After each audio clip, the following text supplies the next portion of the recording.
Good morning my dear students. Shri Bhagwan Das तोदी PG महाविद्यालय की online classes में आपका एक बार पुनः हार्दिक स्वागत है, अभिनंदन है।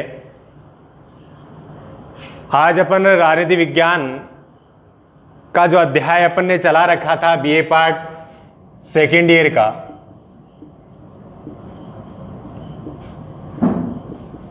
अमेरिका के संविधान, और अमेरिका के संविधान में अब तक अपन ने अमेरिका के संविधान के विकास के चरण देखे थे। इसके बाद अमेरिका के संविधान की विशेषताओं को देखा था। इसके बाद अपन ने अमेरिका के संविधान में संघीय जो व्यवस्था का जो प्रारूप है उसको देखा था। नेक्स्ट जो प्रीवियस वीडियो था उसमें अपन ने शक्ति पृथक्करण और नियंत्रण व संतुलन के सिद्धांत पर भी काफी गहराई के साथ चर्चा की थी। और आज का जो वीडियो है इसमें अपन आज अमेरिका के संविधान में जो राष्ट्रपति का जो पद है उस पर अपन चर्चा करेंगे कि अमेरिका के संविधान में राष्ट्रपति को किस प्रकार से उसका जो पद है उसकी क्या योग्यताएं हैं, राष्ट्रपति के लिए किस प्रकार उसके वेतन भत्ते जो है वो निर्धारित किए जाते हैं, राष्ट्रपति की क्या उन्मुक्तियां होती हैं, राष्ट्रपति का उत्तराधिकारी किस प्रकार से कोई बन सकता है और राष्ट्रपति को पद से कैसे हटाया जा सकता है, राष्ट्रपति का जो चुनाव है वो किस प्रकार से होता है, और उसके बाद अपन देखेंगे राष्ट्रपति की शक्तियां। तो आज अपन चर्चा करते हैं अमेरिका में राष्ट्रपति की जो प्रारंभिक जो जानकारी है वो अपन यहां डिस्कस करने का प्रयास करते हैं।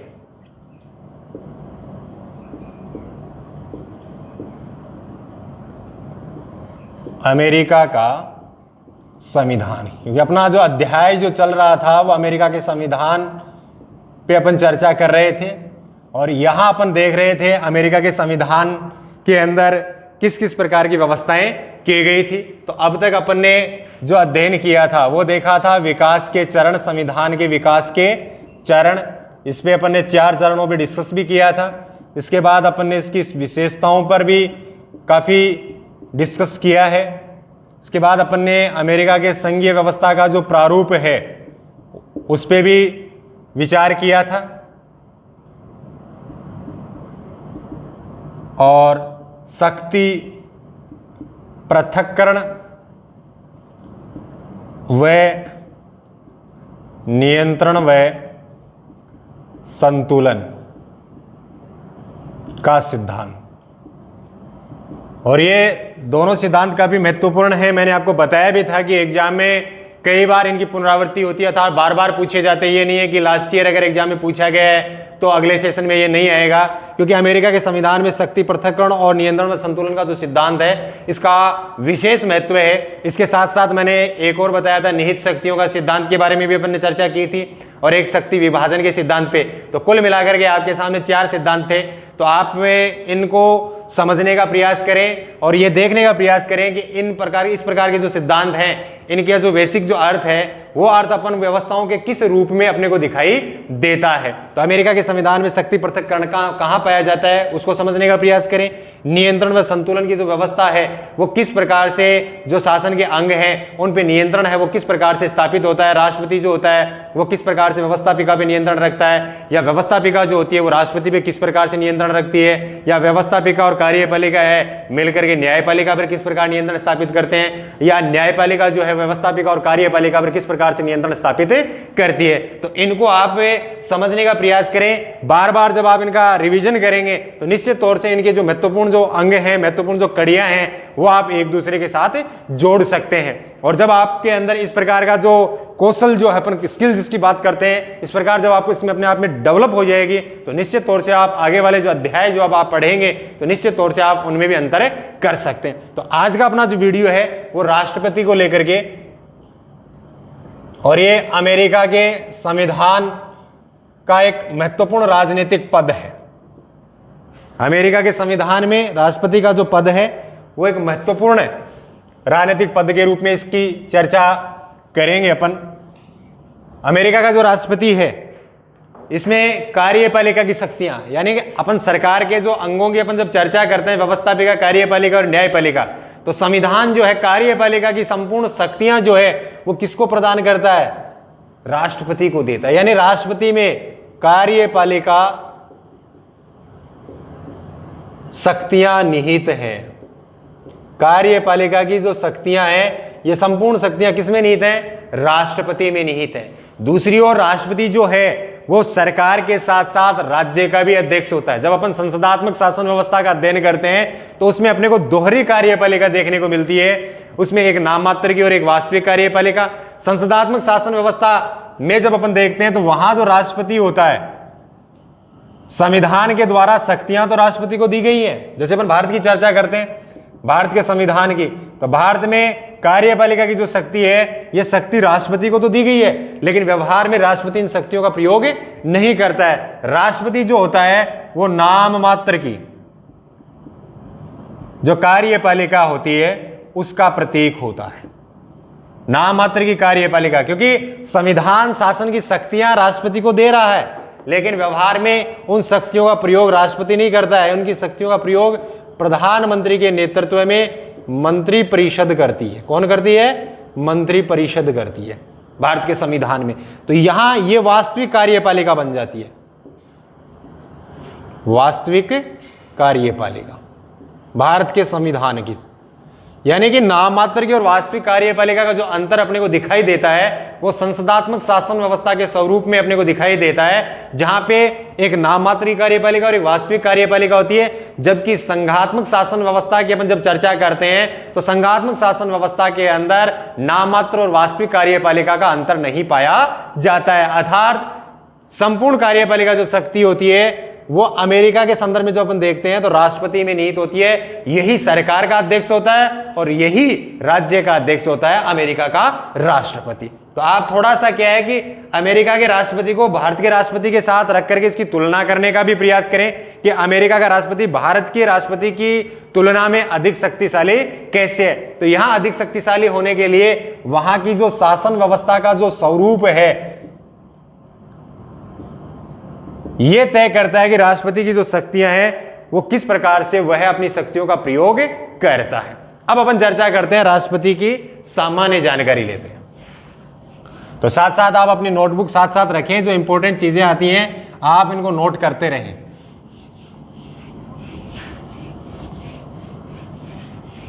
अब देखिए, सबसे पहले अपन चर्चा करते हैं राष्ट्रपति। अमेरिका के अंदर कोई भी व्यक्ति राष्ट्रपति जब बनता है तो उसकी योग्यताएं क्या है। पहली चीज आती है उसकी योग्यताएं। उसके बाद अपन दूसरी चीज देखते हैं कि कोई भी व्यक्ति जब राष्ट्रपति बनता है तो कितने समय के लिए बनता है। तो यहां अपन देखते हैं पद की अवधि, यानी पहली चीज तो अपन ने देखी कि राष्ट्रपति बनने के लिए किन किन योग्यताओं का होना जरूरी है। अर्थात एक व्यक्ति राष्ट्रपति कैसे बन सकता है, उसकी निर्धारित योग्यता क्या है, तो उसकी चर्चा अपन इसमें करेंगे। और जब कोई व्यक्ति राष्ट्रपति के लिए निर्वाचित हो जाता है तो वह व्यक्ति राष्ट्रपति की शक्तियों का जो प्रयोग है वो कितने समय के लिए करता है, यानी उसकी पद की अवधि जो है वो कितनी रहेगी। इसके बाद अपन देखते हैं राष्ट्रपति के वेतन तथा उसकी अन्य जो सुविधाएं हैं, यानी राष्ट्रपति को क्या क्या सुविधाएं मिलती हैं, इसकी चर्चा करेंगे। इसके बाद देखते हैं राष्ट्रपति बनने के बाद किसी व्यक्ति को क्या किस किस प्रकार की उन्मुक्तियां प्राप्त होती हैं, अर्थात छूट जो होती है वो किस प्रकार की प्राप्त होती है। उन्मुक्तियां, इन पे अपन चर्चा करेंगे। उन्मुक्तियों में अपन देखेंगे कि कोई भी व्यक्ति है वो राष्ट्रपति बनने के बाद उसका जो दायरा है वो उसके लिए किस प्रकार की चीजों की छूट जो है वो उसे मिलेगी। उसके बाद अपन देखेंगे राष्ट्रपति का उत्तराधिकारी। उत्तराधिकारी यानी कोई भी व्यक्ति जब राष्ट्रपति बन जाता है और उसके बाद अगर वो कोई पद खाली हो जाए तो उसका उत्तराधिकारी कौन बनेगा, उसकी चर्चा करेंगे। और उसके बाद अपन देखेंगे राष्ट्रपति को हटाने की प्रक्रिया,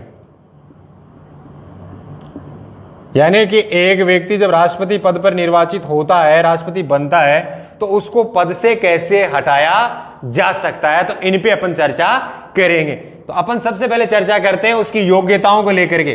तो योग्यताओं में है कि कोई भी जो व्यक्ति राष्ट्रपति बनता है उसके लिए जरूरी है कि वो अमेरिका का जन्मजात नागरिक हो, जन्मजात नागरिक हो। यानी ये पहली शर्त है राष्ट्रपति बनने के लिए कि वो अमेरिका का जन्मजात नागरिक हो। दूसरी चीज है कि कोई भी व्यक्ति राष्ट्रपति जब बनता है, राष्ट्रपति बनने के लिए निर्धारित आयु है उसकी 35 वर्ष की आयु पूर्ण। यानी कोई भी व्यक्ति राष्ट्रपति पद का जो उम्मीदवार बनता है तो उसके लिए उसकी आयु कितनी होनी चाहिए? 35 वर्ष की आयु होनी चाहिए। इसके अलावा सामान्य सी चीजें, दिवालिया नहीं होना चाहिए, पागल नहीं होना चाहिए, या किसी आपराधिक मामले में जेल नहीं गया हुआ होना चाहिए। उसके बाद एक शर्त और जोड़ी जाती है, कम से कम 14 वर्ष तक अमेरिका के अंदर उसने निवास किया हो। तो इस प्रकार की जो योग्यताएं हैं ये कोई भी व्यक्ति अगर पूरी करता है तो वह राष्ट्रपति पद का उम्मीदवार बन सकता है। इसको आगे चल करके अपन कंपैरिजन भी करेंगे, हमारे भारत के राष्ट्रपति की जब अपन चर्चा करेंगे तब इन दोनों की तुलना भी करेंगे कि दोनों में जो पावरफुल अर्थात शक्तिशाली के रूप में अपन इनका तुलनात्मक अध्ययन भी करेंगे। इसके बाद देखते हैं अपन उसकी पद की अवधि। अमेरिका के अंदर क्या होता है कि राष्ट्रपति बनने के बाद कोई भी व्यक्ति जब राष्ट्रपति बन जाता है, निर्वाचित हो जाता है, तो ये एक सामान्यतः एक स्थायी पद है, यानी कि एक निर्धारित अवधि के लिए वह उस पद पे कार्य करता है। यहां इसकी जो निर्धारित अवधि है वो है 4 वर्ष। अमेरिका के राष्ट्रपति पर कोई भी व्यक्ति उस पद के लिए जब निर्वाचित होता है तो यह सामान्यतः एक स्थायी पद है। ये लगभग 4 यानी अपन ये कह सकते हैं कि 4 वर्ष तक उस पद पे कार्य करेगा। लेकिन इससे पहले इसे केवल और केवल इस समय अवधि से पूर्व केवल और केवल एक महाभियोग की जो प्रक्रिया आती है उसी के आधार पर हटाया जा सकता है। लेकिन इसके कुछ और अपवाद भी अपन यहां पे चर्चा करते हैं, और वो अपवाद कैसे हैं कि इसको एक स्थायी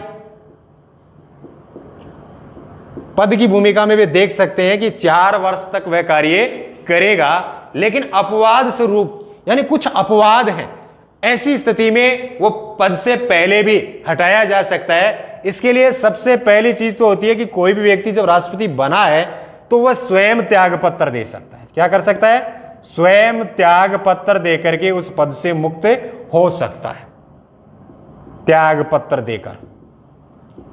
तो यहां ये पहली अपवाद स्वरूप घटना कि कोई भी व्यक्ति राष्ट्रपति पद से स्वयं त्याग पत्र देकर के उस पद से मुक्त हो सकता है। दूसरी चीज, जो व्यक्ति राष्ट्रपति बना है अगर उसकी मृत्यु हो जाए तो यह पद खाली हो सकता है। तो यहां अपन देख सकते हैं मृत्यु होने पर,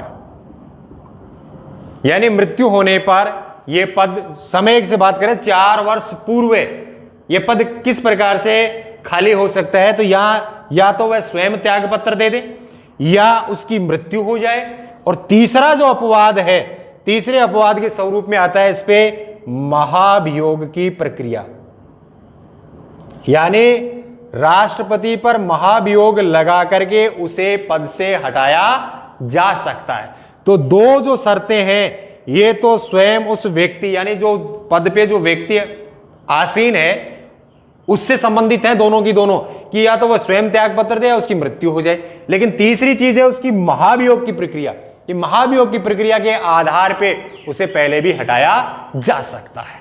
तो इस प्रकार अपन देखते हैं, और यहां आगे चल करके अपन इस महाभियोग की प्रक्रिया पे चर्चा भी करेंगे कि महाभियोग का अर्थ क्या है। तो यहां पे अपन देखने का प्रयास करेंगे, लेकिन वो इस बिंदु पे जब अपन आएंगे यहां अपन इस पे डिस्कस करेंगे। तो ये हो गए इसकी अवधि कि अमेरिका का राष्ट्रपति जो है वो 4 वर्ष के लिए चुना जाता है। ये एक स्थायी पद है, अर्थात अपन ये कह सकते हैं कि ये स्थायी समय तक, यानी ये जो 4 वर्ष का जो समय है इस स्थायी समय तक वह अपने पद पे कार्य करता है। लेकिन कुछ अपवाद हैं कि उन अपवाद की स्थिति में वह पद पहले भी खाली हो सकता है, जिसमें या तो वह स्वयं त्याग पत्र दे दे या उसकी मृत्यु हो जाए या महाभियोग के द्वारा उसे पद से हटाया जा सकता है। तो समझ गए इस बात को? केवल और केवल ये 3 अपवाद हैं, ये 3 जो है ये राष्ट्रपति पद के जो 4 वर्ष का जो कार्यकाल है उसके अपवाद हैं। इन अपवाद स्वरूप ये 4 वर्ष पूर्व भी पद खाली हो सकता है। अब अपन चर्चा करते हैं उसके वेतन व अन्य सुविधाओं की।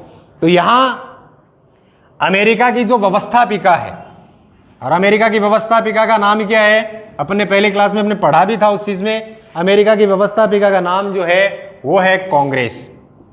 तो यहां राष्ट्रपति के वेतन व अन्य सुविधाओं के संदर्भ में जब चर्चा करते हैं तो इसका जो अधिकार जो है वो अमेरिका की जो व्यवस्थापिका है कांग्रेस के पास दिया गया है। संविधान के द्वारा राष्ट्रपति के वेतन में वृद्धि करने और उसको घटाने का जो अधिकार है वो अमेरिका की व्यवस्थापिका अर्थात कांग्रेस के पास है। लेकिन अब ये कांग्रेस उसके वेतन में बढ़ोतरी या कमी कब कर सकती है? नए राष्ट्रपति के निर्वाचन होने से पूर्व। यानी कोई व्यक्ति राष्ट्रपति बनने के बाद उसके कार्यकाल की जो निरंतरता है उस समय अवधि के दौरान कांग्रेस अर्थात उसकी व्यवस्थापिका उसके ना तो वेतन को बढ़ा सकती है और ना ही घटा सकती है। तो कहने का तात्पर्य है कि वेतन में कमी या उसमें बढ़ोतरी की जो शक्ति है, अधिकार है, वो व्यवस्थापिका के पास है, लेकिन यह नए राष्ट्रपति के निर्वाचन की प्रक्रिया से पूर्व ही उसे निर्धारित करना पड़ता है। अर्थात चुनने के बाद उसमें किसी प्रकार की ना तो कमी हो सकती है ना ही बढ़ोतरी हो सकती है। एक चीज और इंपॉर्टेंट है, अमेरिका का जो राष्ट्रपति का जो वेतन है वो कर मुक्त नहीं है। यह भी बहुत बड़ी बात है यहां पे कि अमेरिका के अंदर राष्ट्रपति का जो वेतन है वो कर मुक्त नहीं है। वार्षिक जो वेतन है उसका वो कर मुक्त नहीं है। तो ये सामान्य सी कुछ चीजें हैं, आपको याद रखने की है, आप इनको याद रखें, क्योंकि आगे चल करके अपन जब भी आगे का अध्ययन करेंगे तो ये चीजें जो हैं वो आपका साथ वहां भी देंगी। क्योंकि ये एग्जाम के जो छोटे जो सवाल पूछे जाते हैं, अति लघुत्तरात्मक जो सवाल पूछे जाते हैं, उनमें इस प्रकार के प्रश्न भी पूछे जाते हैं। उसके बाद अपन देखते हैं उन्मुक्तियों के बारे में। उन्मुक्तियों के बारे में यहां सीधा सा अर्थ होता है छूट, यानी कोई भी व्यक्ति राष्ट्रपति बनने के बाद उस पर किसी प्रकार का कोई आपराधिक मुकदमा है वो नहीं चलाया जा सकता, केवल और केवल महाभियोग को छोड़ करके, ना ही उसे गिरफ्तार किया जा सकता है। तो ये उन्मुक्तियां हैं। पद पे कोई भी व्यक्ति राष्ट्रपति बनने के बाद उसको किसी भी अपराध में गिरफ्तार नहीं किया जा सकता, केवल और केवल उसके जो न्यायालय हैं उनमें भी किसी प्रकार का वाद उसके खिलाफ नहीं चल सकता, केवल और केवल महाभियोग को छोड़ करके। तो ये उसको उन्मुक्तियां प्राप्त हैं। इसके बाद अपन देखते हैं उत्तराधिकारी, यानी कोई भी व्यक्ति है राष्ट्रपति बनने के बाद जब अगर वो पद खाली हो जाए तो ऐसी स्थिति में उस व्यक्ति के उस पद की शक्तियां या यूं कहें कि उस पद को धारण कौन करेगा। तो यहां क्या है कि अमेरिका के संविधान में 25वें संविधान संशोधन के द्वारा संविधान संशोधन के द्वारा राष्ट्रपति के उत्तराधिकारी को नियुक्त करने का प्रावधान भी किया गया है। तो यहां क्या होता है कि इसके 25वां संविधान संशोधन हुआ था, इसमें दो भाग हैं, प्रथम भाग और द्वितीय भाग। प्रथम भाग में है राष्ट्रपति और द्वितीय भाग में है उपराष्ट्रपति, और इसमें है राष्ट्रपति। यानी कि 25वां संविधान संशोधन क्या कहता है, जब राष्ट्रपति का पद रिक्त हो जाए तो ऐसी स्थिति में राष्ट्रपति के पद पे कार्य कौन करेगा? उपराष्ट्रपति। कौन करेगा? उपराष्ट्रपति। यानी राष्ट्रपति का उत्तराधिकारी कौन है? उपराष्ट्रपति है। यह किसके द्वारा तय किया गया है? 25वें संविधान संशोधन के द्वारा। अमेरिका के अंदर जो 25वां संविधान संशोधन हुआ था उसके द्वारा यह तय किया गया है कि राष्ट्रपति का पद रिक्त होने के बाद उस पद को धारण जो है वो उपराष्ट्रपति करेगा। 25वें संविधान संशोधन के भाग प्रथम में यह कहा गया। अब भाग द्वितीय क्या कहता है? अगर उपराष्ट्रपति का पद रिक्त हो जाए तो ऐसी स्थिति में उपराष्ट्रपति का मनोनयन किस प्रकार से होगा? तो यहां क्या व्यवस्था की गई है कि उपराष्ट्रपति का पद रिक्त होने की स्थिति में राष्ट्रपति के द्वारा उपराष्ट्रपति को मनोनीत किया जाएगा। उपराष्ट्रपति के पद पे जिस व्यक्ति को मनोनीत किया है राष्ट्रपति ने, वह व्यक्ति उस पद को धारण तभी करेगा जब व्यवस्थापिका के दोनों सदन, प्रतिनिधि सभा और सीनेट, उसकी पुष्टि कर देते हैं। यानी व्यवस्थापिका के द्वारा पुष्टि होने के बाद ही वह व्यक्ति उपराष्ट्रपति पद को धारण कर सकता है, यह शर्त रखी गई है। तो यहां इसका उत्तराधिकारी भी तय हो गया 25वें संविधान संशोधन के द्वारा कि राष्ट्रपति का पद रिक्त होगा तो ऐसी स्थिति में उपराष्ट्रपति राष्ट्रपति का कार्य करेगा, यानी उपराष्ट्रपति राष्ट्रपति बनेगा। और अगर उपराष्ट्रपति का पद रिक्त हो गया तो राष्ट्रपति के द्वारा जिस व्यक्ति का मनोनयन उपराष्ट्रपति के लिए किया जाएगा वह व्यक्ति व्यवस्थापिका के पुष्टिकरण के बाद ही अपने पद को धारण करेगा। तो ये उसका उत्तराधिकार हो गया। अब अपन चर्चा करते हैं उसके यानी राष्ट्रपति को हटाने की प्रक्रिया क्या है।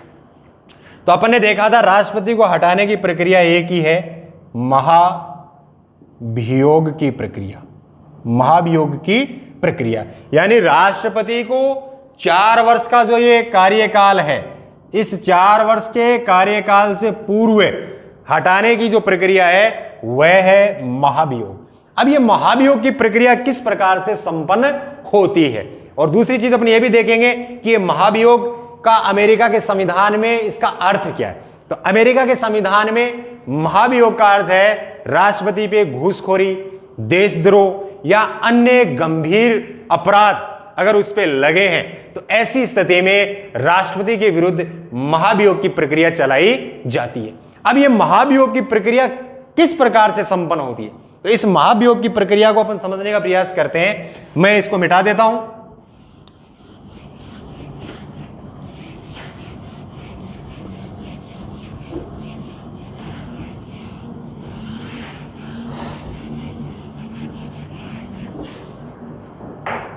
अब देखिए ये जो महाभियोग की प्रक्रिया है,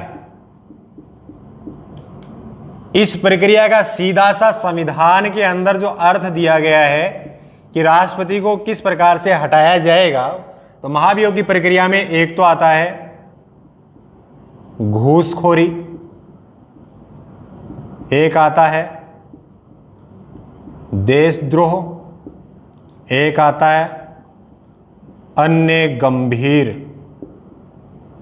अपराध। ये महाभियोग के दायरे में आते हैं। यानी इस प्रकार राष्ट्रपति इस प्रकार के कृत्य अगर करता है तो उस पर महाभियोग की प्रक्रिया चलाई जा सकती है। अब महाभियोग की प्रक्रिया का जो चलन होगा अर्थात उसका जो संचालन होगा वो किस प्रकार से होगा, किस प्रकार से प्रारंभ होगी महाभियोग की प्रक्रिया। तो महाभियोग की प्रक्रिया में यहां व्यवस्थापिका और आपको पता है अमेरिका की व्यवस्थापिका का नाम क्या है, कांग्रेस। और इस कांग्रेस के 2 सदन हैं,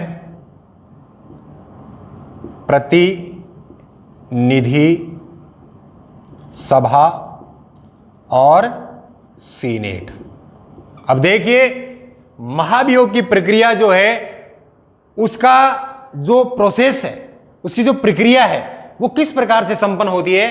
तो महाभियोग की प्रक्रिया राष्ट्रपति पे जो संपन्न की जा रही है उसके लिए ये व्यवस्थापिका के यानी अमेरिका की व्यवस्थापिका का नाम क्या है, कांग्रेस, इसके द्वारा इसका प्रोसेस है, इसकी प्रक्रिया है वो प्रारंभ की जाएगी। अब देखिए अमेरिका की जो व्यवस्थापिका है प्रतिनिधि सभा, ये जो प्रस्ताव आएगा महाभियोग का जो प्रस्ताव आएगा, ये महाभियोग का जो प्रस्ताव है वो प्रतिनिधि सभा में आएगा। किसमें आएगा, प्रतिनिधि सभा में। प्रस्ताव जो होगा सबसे पहले कहां आएगा, ये प्रस्ताव प्रतिनिधि सभा में आएगा और इस प्रस्ताव में बहुमत यानी प्रतिनिधि सभा का जो बहुमत है उसके आधार पर प्रस्ताव लाया जाएगा। तो सबसे महत्वपूर्ण बात यह है कि आपको ध्यान क्या रखना है कि राष्ट्रपति पे महाभियोग की प्रक्रिया का जो प्रारंभ है वो व्यवस्थापिका में होता है, लेकिन व्यवस्थापिका के किस सदन में राष्ट्रपति के विरुद्ध महाभियोग का प्रस्ताव लाया जाता है, यह बहुत ही महत्वपूर्ण है, बहुत ही इंपॉर्टेंट है। तो यहां प्रतिनिधि सभा में राष्ट्रपति के विरुद्ध महाभियोग का प्रस्ताव लाया जाता है और वो भी प्रतिनिधि सभा के बहुमत के आधार पर। अब देखिए यहां इसके बाद इस पे इसकी जांच करती है, कौन करती है, सीनेट। प्रतिनिधि सभा जो प्रस्ताव लेकर के आई है महाभियोग का, इसकी जांच कौन करती है, सीनेट करती है। जांच करने की शक्ति किसके पास है, यानी जांच करने का यह अधिकार, यह संविधान के द्वारा किसको दिया गया है? जांच करने का अधिकार सीनेट को दिया गया है। अब यहां सीनेट जब इसकी जांच करती है तो सीनेट की अध्यक्षता कौन करता है? यह महत्वपूर्ण है यहां पे कि सीनेट की अध्यक्षता सीनेट का अध्यक्ष नहीं करेगा। यहां सीनेट की अध्यक्षता जो की जाएगी वो सर्वोच्च न्यायालय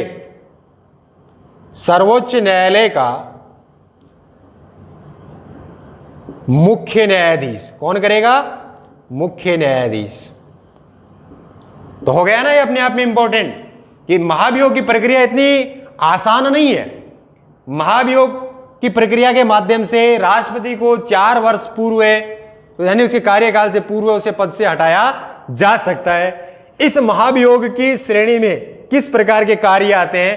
तो राष्ट्रपति पे कोई घूसखोरी का आरोप लगता है, या उसने कोई देशद्रोह का कार्य किया है, या कोई अन्य गंभीर प्रकार का अपराध किया है, तो ये जो श्रेणियां हैं, इन श्रेणियों के आधार पर राष्ट्रपति पे महाभियोग की प्रक्रिया प्रारंभ की जा सकती है।